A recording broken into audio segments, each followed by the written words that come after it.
Olá, seja bem-vindo à Culturaria da Rê. Nesse vídeo eu vou fazer uma introdução bem enxuta, bem bacana sobre a Renascença italiana. Por quê? Porque tem muito vídeo aqui no canal falando sobre artistas dessa época e eu queria que você conhecesse esse aspecto um pouquinho mais histórico aí e para a gente entender melhor os vídeos depois que falam dos grandes artistas como Michelangelo, Leonardo da Vinci, Botticelli. Então esse vídeo é uma introdução bem bacana, curtinha, enxuta, mas que vai fazer toda a diferença para você entender o contexto da Renascença italiana, ok?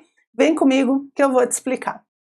Faça esse vídeo chegar a mais pessoas no YouTube. Deixe seu joinha, se inscreva no canal e ative o sininho. Toda semana tem vídeo novo por aqui. Agora, vamos para o nosso conteúdo. Então, vamos conhecer um pouco mais sobre essa época histórica que ficou conhecida como Renascença, e aqui a gente vai falar especificamente da Renascença italiana, com o objetivo de entender melhor as obras que você vai ver aqui em diversos vídeos no canal. Porque falar de Leonardo da Vinci, né, falar de Rafael, de Michelangelo, é uma coisa assim maravilhosa. Eles têm muita coisa de mitologia, então eu estou sempre trazendo trabalhos deles. E a ideia é que aos poucos a gente traga uma ideia geral dessa arte, né, renascentista, não só com os temas míticos, mas com a obra completa, com os retratos, os temas bíblicos, né, para a gente ir cultivando o nosso amor à arte. Então, bora lá, vamos entender como é que era a Renascença, né, o que é esse movimento e como ele se desenvolve depois, trazendo esses nomes maravilhosos que a gente conhece hoje. Então a Renascença, ela vai ser uma contraposição ali, entre aspas, à Idade Média, né? Qual é o contexto que a gente encontra? Uma transição entre a Idade Média e este novo mundo que está acontecendo, este novo mundo que está surgindo, com muitas mudanças sociais, com o início da burguesia, um mundo das cruzadas, então muitas coisas estão acontecendo, né? E essa Idade Média começa a sofrer mudanças significativas. Então, dentro da Idade Média, se a gente for falar de arte especificamente, a gente vai falar de uma arte bidimensional, ou seja, ela não é 3D, né? 3D vai começar a difundir ali a partir da Renascença. Ela é desproporcional, já vou mostrar para vocês, porque o objetivo não é retratar a realidade, ela é trazer uma mensagem e ela não precisa ser igual ao mundo, e ela tem por objetivo, é uma arte sacra, ela tem por objetivo divulgar os temas cristãos. Até hoje é assim, né? Quando você vai numa igreja, você tem a Via Crucis toda ali pintada, você tem os santos nos vitrais, então a gente visualmente vai absorvendo a doutrina que é apresentada na arte que está ali naquela igreja que a gente tá vendo, que a gente frequenta. Então a arte ela tinha mais esse objetivo. E a Renascença aos poucos vai trazendo outros elementos para essa arte, né, que muitas vezes continua sendo sacra, né, temas sacros, mas que vai trazendo elementos mais realistas e mais humanos, digamos assim, para as obras que são feitas. Então, gente, não é uma questão jamais de melhor ou pior, são estilos. Depois a gente pode falar de um barroco, a gente pode falar do moderno, não é uma questão de ranquear, né? Simplesmente de entender que um vem depois do outro, porque como ele é uma contraposição, ajuda a gente a entender as características, tá? Mas não é que um é melhor que o outro, até que são coisas lindíssimas, né? Os dois são lindíssimos. Aqui é um exemplo do que seria uma arte com as características medievais. Então você vê, você tem Cristo aqui no meio, né? Fazendo a sua posição de bênção, você tem anjos, você tem embaixo os apóstolos, né? Mas você não tem noção de movimento, né? Você vê, Cristo ele está suspenso, mas você não tem assim, está batendo vento, ele está andando, está parado, entende? Ele não tem uma fluidez, digamos assim, que depois a gente vai encontrar na Renascença. E embaixo também você tem ali os apóstolos, né? Você tem os anjos aqui aparecendo, mas eles não têm um movimento também, né? E a questão da importância é feita no tamanho. Você vê que Cristo ele é muito maior, né, do que as outras figuras. O que isso quer dizer? Que ele é a figura mais importante. Por isso que às vezes a gente encontra algumas artes, pinturas, mosaicos aí medievais, onde Cristo é bebê e é grandão. A pessoa fala, nossa, coisa desproporcional e tal, o pessoal não tinha. Não, qual é a intenção? É mostrar que ele é maior do que os demais, mesmo sendo um bebê, mesmo sendo uma criança, ele é o maior de todos. Então, um bebê grandão, certo? Então, se a gente não entende esse tipo de princípio, na hora que você olha para a obra, você acha que o cidadão deu uma escorregada, mas não, é tudo muito intencional, ok? Então, essa arte, né, bidimensional, ou seja, não tem profundidade, tá vendo? Você não tem céu, você não tem construção, você não tem algo mais perto, algo mais distante, né? Ela é toda bidimensional. Vai ser muita característica dessa arte sacra que a gente tem durante a Idade Média, tá? Aí o que vai acontecer com o tempo? Vai surgir movimentos que depois vão ser chamados de humanismo e de renascimento, que surgem a partir das cruzadas. Então você imagina, você está lá na Idade Média, tranquilo ali no seu feudo, né? O senhor do feudo, você trabalha ali perto do feudo e tal, e é tudo muito parado, né? A Idade Média ela tem uma característica de ser parada, porque você tem poucas viagens, as estradas são perigosas, né? Você não tem lei, você não tem os estados, então as coisas costumam a ficar muito fechadas, né, dentro daquelas regiões, e isso vai fazendo com que a coisa fique meio estagnada socialmente. A partir do momento que tem as cruzadas, né, que é essa ideia de libertar a Terra Santa, as pessoas da Europa elas começam a se movimentar. Gente, movimento é tudo na vida. Você começa a se movimentar, as coisas mudam. Se você se movimenta no seu trabalho, as coisas mudam. Se você movimenta na sua vida pessoal, as coisas mudam. E se você movimenta como humanidade, as coisas também mudam. E aqui o movimento, literalmente, era caminhar, era pegar o seu cavalo, né, sair ali da Espanha, Portugal, França e ir até a Cidade Santa, até Jerusalém. Então, nesse caminhar até lá e no voltar, você tem comunicação, você tem uma sociedade que começa a se movimentar.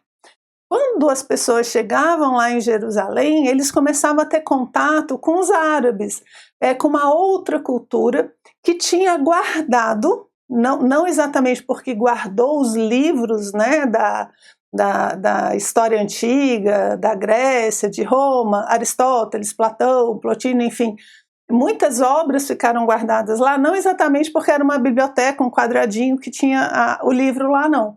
É porque você tinha grandes faculdades, como se fossem as universidades, né, onde você tinha debates sobre esses assuntos, você tinha o desenvolvimento da medicina.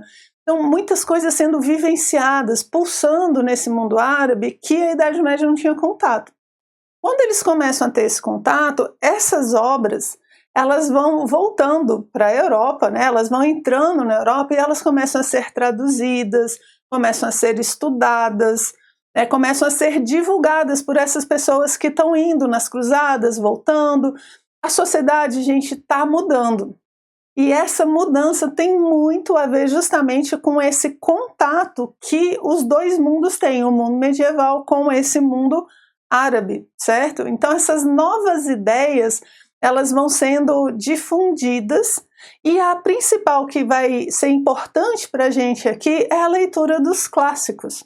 Então quando você traz Platão, traz Aristóteles, né, você traz os estoicos, quando você vai trazendo muitas obras desse passado greco-romano e elas vão sendo conhecidas, elas vão começar a inspirar mudanças. Por quê?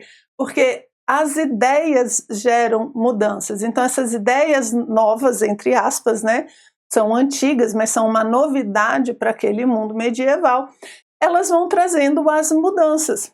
Então eles vão ouvir Platão falar ali do guardião, vão ouvir Aristóteles falando das virtudes, e aquilo vai se misturando, digamos assim, dentro daquela sociedade, e vai trazendo mudanças em todas as áreas. Por quê? Porque ele vai mudar o papel do homem dentro do mundo, né? Dentro da ideia medieval, a gente tem um centro religioso. Quando você entra na Renascença, no humanismo, não é que a religião deixe de ter valor, pelo contrário, eles querem fazer uma renovação, né, dessa religião que eles vivem, mas o papel do homem dentro desse contexto começa a mudar. E eles começam a fazer muitas mudanças na ideia de que o homem é uma parte importante do processo. E processo, Renata? Civilizatório, a humanidade, tudo, né? O homem ele começa a ser resgatado de acordo com essa visão clássica que a gente tinha ali desde a Grécia Antiga.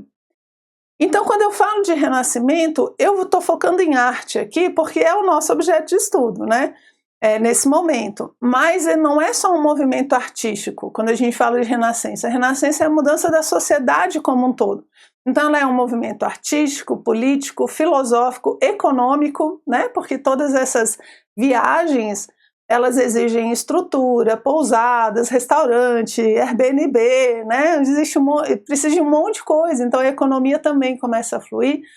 Os filósofos, a gente vai ver Fitino, enfim, toda a escola neoplatônica que os Médicis vão criar em Florença, então essa filosofia também volta com tudo nessa época, é bem interessante. A política, nessa ideia de que os estados, né, que a gente conhece hoje como os países, eles vão começar a se estruturar como uma proposta de retorno de formas políticas que você tinha, né, nas polis gregas, no Império Romano, e o movimento artístico, que é onde a gente vai focar mais. E dentro do movimento artístico a gente já vai ver muitas mudanças, né? Aqui a gente tem Michelangelo, olha só a diferença, né, do homem, como é que o homem já é representado, né, com 3D, ele já tem mais identidade, digamos assim, com a realidade, né? E aqui o renascimento artístico que a gente vai ver, ele tem influências de vários lugares, né? Ele não é somente de um, ele tem várias tradições que você vai ver ali dentro da Renascença. Você vai ter Hermes Trismegisto, né, com hermetismo, os hinos órficos, a cabala, né? Aqui, por exemplo, é a Catedral de Siena, onde você tem a figura de Hermes Trismegisto, né? Justamente falando dessa influência que o hermetismo, que é Egito, imagina, né, está influenciando também dentro da Renascença. Então a gente tem um movimento muito vivo, muito borbulhante, digamos assim, ok? E aí, quando a gente vai falar de Renascença italiana especificamente, a gente vai falar de 3 partes, né, três séculos, digamos assim, mais importantes, que a gente vai falar do Trecento, Quattrocento e Cinquecento. E aí, gostaram do meu italiano? Né? Treinei aqui. Então, Trecento é 1300, Quattrocento, 1400 e o Cinquecento, 1500. Lembrando, gente, que o século sempre tem aquele negócio, né? 1300 é século XIV, né? 1400 é século XV e 1500 é século XVI, ok? Então, a gente divide o Renascimento italiano nessas 3 fases, ok? E a primeira fase aí, eu vou trazer aqui rapidinho só para mostrar o contraste, né? A mudança que a Renascença faz aí em relação à arte. Um dos grandes nomes que é considerado o início desse humanismo, é considerado esse motor, digamos assim, um marco na mudança da arte, né? Ele começa a fazer essas mudanças que depois vão chegar ali num Leonardo da Vinci. Então, Giotto de Bondone, meu italiano agora falhou, né? Ele é considerado, então, esse grande marco com uma obra, né? Uma série de pinturas que ele faz numa capela muito pequititinha, mas que muda a história, né? Então ele começa a usar a perspectiva, é o primeiro que faz isso, né? É uma ousadia ali da época, e ele começa a fazer os santos com um ar mais humanizado. Os santos não são tão celestes, não são tão parados, eles começam a se movimentar, eles têm expressões, eles estão preocupados, eles estão tristes, eles estão, né, assim, assustados, eles estão alegres. Então os santos começam a ter expressões, coisa que antes não tinham, ok?